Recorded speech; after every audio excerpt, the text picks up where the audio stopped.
بسم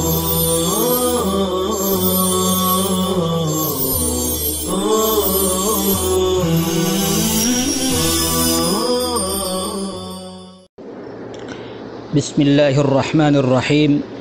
الحمد لله الذي جعل في السماء بروجا وجعل فيها سراجا وقمرا منيرا، وصلى الله وسلم وبارك على سيدنا محمد بن عبد الله المبعوث بشيرا ونذيرا وداعيا إلى الله بإذنه وسراجا منيرا. ثم أما بعد، فأعوذ بالله من الشيطان الرجيم. بسم الله الرحمن الرحيم. إن في خلق السماوات والأرض واختلاف الليل والنهار لآيات لأولي الألباب. یقیناً آسمانوں اور زمین کی پیدائش میں اور شب و روز کے باری باری آنے جانے میں اہل عقل کے لیے بہت سی نشانیاں ہیں۔ اس آیت کریمہ میں اللہ تبارک و تعالی نے لوگوں کو اس کائنات میں غور و فکر کرنے کی ترغیب دی ہے کہ وہ کائنات کی نشانیوں سے بصیرت حاصل کریں، اس کی تخلیق میں غور و فکر کریں۔ یقیناً اس کائنات میں ایسے محیر العقول نشانیاں ہیں جو دیکھنے والوں کو دنگ کر کے رکھ دیں۔ ان میں غور و فکر کرنے والے انہیں تسلیم کیے بغیر نہ رہ سکے۔ یہ نشانیاں متلاشیان حق کے دلوں کو اپنی طرف کھینچتی ہیں۔ یہ اللہ تعالیٰ کے تمام اہداف کے متعلق روشن دماغوں کو متنبہ بھی کرتی ہے۔ اس کائنات کے حجم و وسعت اور اس کا منظم نظام حرکت، اس کائنات کے خالق کی عظمت، عظیم سلطنت، اختیارات کاملہ اور وسیع قدرت کی واضح دلیلیں ہیں۔ اس کائنات کا محکم نظام، کمال بناوٹ، بہترین تخلیق اور اعلیٰ کاریگری میں حکمت الہی کی روشن دلیلیں ہیں، اور اس بات پر شاہد ہے کہ اللہ تعالیٰ نے ہر چیز مناسب جگہ پر مناسب انداز میں بنائی ہے۔ یہ سورج فضا میں ایک مقرر راستے پر پچھلے 5 ارب سال سے 600 میل فی سیکنڈ کی رفتار سے مسلسل بھاگا جا رہا ہے۔ اس کے ساتھ ساتھ اس کا خاندان، 9 سیارے، 27 چاند اور لاکھوں میٹرائٹ کا قافلہ اسی رفتار سے جا رہا ہے۔ کبھی نہیں ہوا کہ تھک کر کوئی پیچھے رہ جائے یا غلطی سے کوئی ادھر ادھر ہو جائے۔ سب اپنی اپنی راہ پر اپنے اپنے پروگرام کے مطابق نہایت تابعداری سے چلے جا رہے ہیں۔ اب بھی اگر کوئی کہے یہ یوں ہی چلتے ہیں لیکن چلانے والا کوئی نہیں، ڈیزائن ہے لیکن ڈیزائنر نہیں، قانون ہے لیکن قانون کو نافذ کرنے والا نہیں، کنٹرول تو ہے لیکن کنٹرولر نہیں، بس یہ سب ایک حادثہ ہے، اسے آپ کیا کہیں گے؟ چاند 3,70,000 میل دور زمین پر سمندروں کے اربوں خربوں ٹن پانی کو ہر روز 2 دفعہ مد و جزر سے ہلاتا رہتا ہے تاکہ ان میں بسنے والی مخلوق کے لیے ہوا سے مناسب مقدار میں آکسیجن کا انتظام ہوتا رہے، پانی صاف ہوتا رہے، اس میں تعفن پیدا نہ ہو، ساحلی علاقوں کی صفائی ہوتی رہے اور غلاظتیں بہہ کر گہرے پانیوں میں چلتی جائیں۔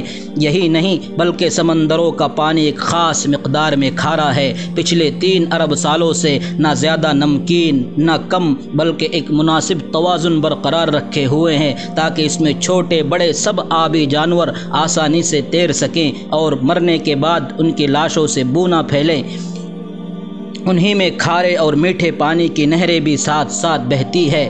سطح زمین کے نیچے بھی میٹھے پانی کے سمندر ہے جو کھارے پانی کے کھلے سمندروں سے ملے ہوئے ہیں۔ سب کے درمیان ایک غیبی پردہ ہے تاکہ میٹھا پانی میٹھا رہے اور کھارا پانی کھارا رہے۔ اس حیران کن انتظام کے پیچھے کون سی عقل ہے؟ اس توازن کو کون برقرار رکھے ہوئے ہے؟ کیا پانی کی اپنی سوچ تھی یا چاند کا فیصلہ؟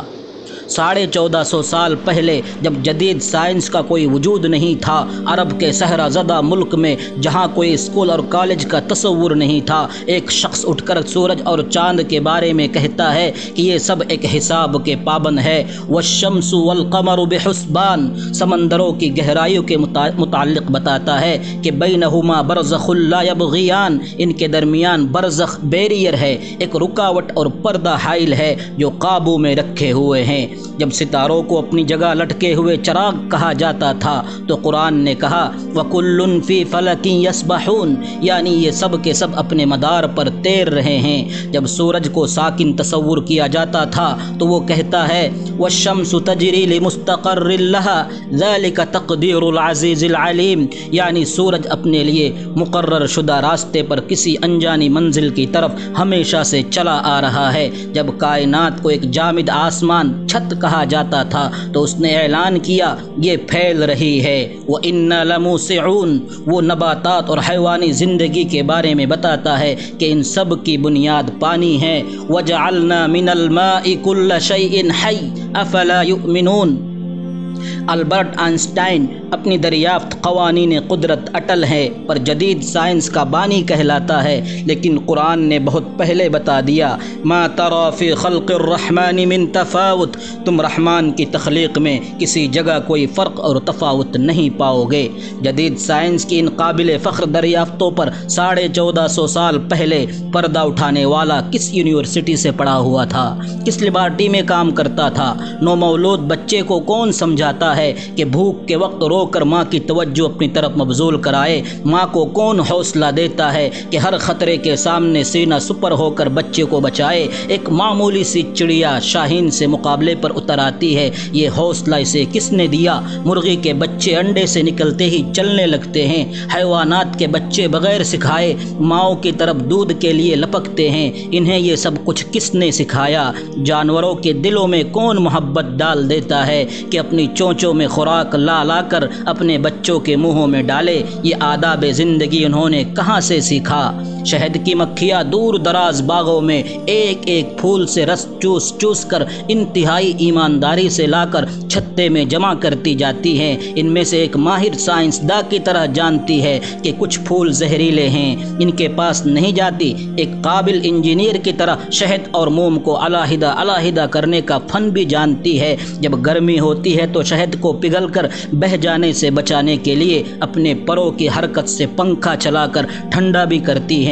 موم سے ایسا گھر بناتی ہے جسے دیکھ کر بڑے سے بڑا انجینئر بھی حیرت زدہ ہے۔ لاکھوں کی تعداد میں ایسے منظم طریقے سے کام کرتی ہے کہ اس کی مثال نہیں۔ ہر ایک میں ایسا راڈار نظام نصب ہے کہ وہ دور دور نکل جاتی ہے لیکن اپنے گھر کا راستہ اور پتہ نہیں بھولتی۔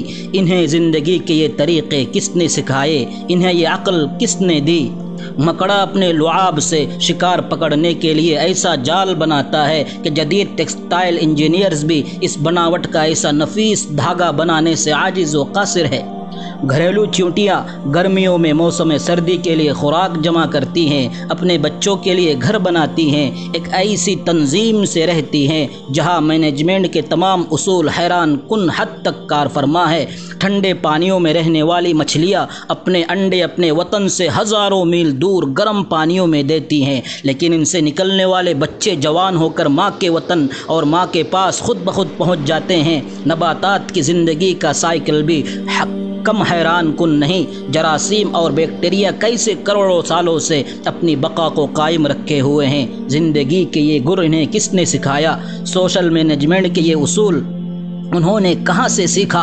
کیا زمین اس قدر عقل مند ہے کہ اس نے بھی خود بخود لیل و نہار کا نظام قائم کر لیا، خود بخود ہی اپنے محور پر مناسب مقدار میں جھک گئی تاکہ سارا سال موسم بدلتا رہے، کبھی بہار کبھی گرمی کبھی سردی تو کبھی خزاں، تاکہ اس پر بسنے والوں کو ہر طرح کی سبزیاں پھل اور خوراک سارا سال ملتی رہے؟ کیا زمین نے اپنے اندر شمالاً جنوباً ایک طاقتور مقناطیسی نظام بھی خود بخود ہی قائم کر لیا تاکہ اس کے اثر کی وجہ سے بادلوں میں بجلیاں کڑکے جو ہوا کے نائٹروجن کو نائٹرین آکسائڈ میں بدل کر بارش کے ذریعے زمین پر پودوں کے لیے قدرتی کھاد مہیا کرے؟ سمندروں پر چلنے والے بحری جہاز، آبدوز اور ہواؤں میں اڑنے والے طیارے اس مقناطیس کی مدد سے اپنا راستہ پائیں۔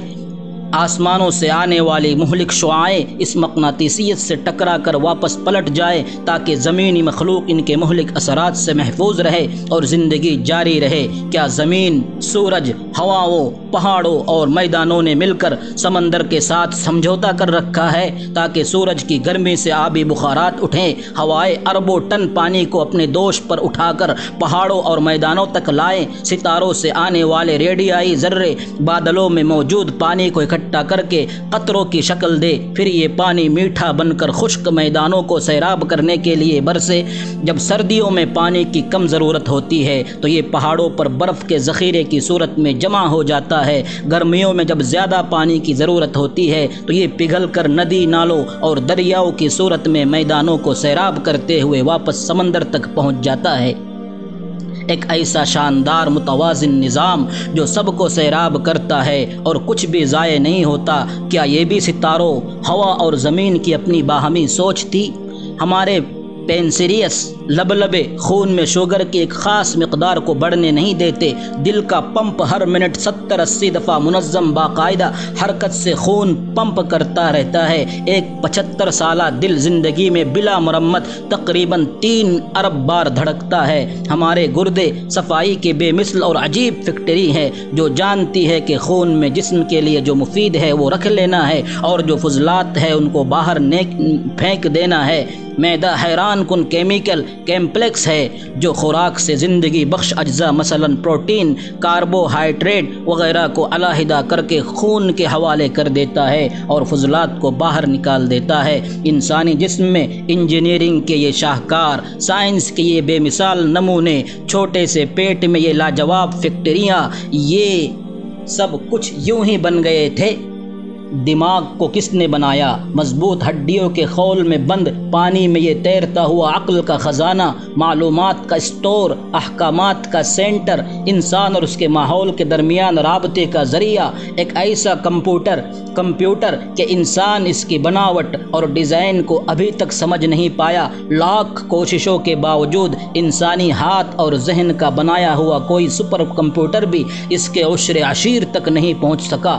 ہر انسان کھربوں خلیات کا مجموعہ ہے، اتنے چھوٹے کہ خوردبین کی مدد کے بغیر نظر نہیں آتے، لیکن سب کے سب جانتے ہیں کہ انہیں کیا کرنا ہے۔ یوں انسان کا ہر ایک خلیہ شعور رکھتا ہے اور اپنے وجود میں مکمل شخصیت ہے۔ ان میں ہماری پوری پروگرامنگ لکھی ہے اور زندگی اس پروگرام کے مطابق خود بخود چلتی رہتی ہے۔ ہماری زندگی کا پورا ریکارڈ، ہماری شخصیت، ہماری عقل، غرض ہمارا سب کچھ پہلے ہی سے ان خلیات پر لکھا جا چکا ہے۔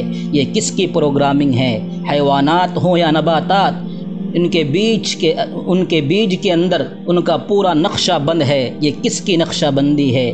خوردبین سے بھی مشکل سے نظر آنے والا سیل ایک مضبوط و توانا اور عقل و ہوش والا انسان بن جاتا ہے۔ یہ کس کی بناوٹ ہے؟ ہونٹ، زباں اور تالو کے اجزاء کو سینکڑوں انداز میں حرکت دینا کس نے سکھایا؟ ان حرکات سے طرح طرح کی عقل مند آوازیں کون پیدا کرتا ہے؟ ان آوازوں کو معنی کون دیتا ہے؟ لاکھوں الفاظ اور ہزاروں زبانوں کا خالق کون ہے؟ وہ وہی ہے جس کی نشانی کائنات کے ذرے ذرے میں موجود ہے۔ فی کل شیء لہ آیۃ تدل علی انہ واحد ذالکم اللہ ربکم لا الہ الا ہو خالق کل شیء فاعبدوہ خالق کل شیء فاعبدوہ۔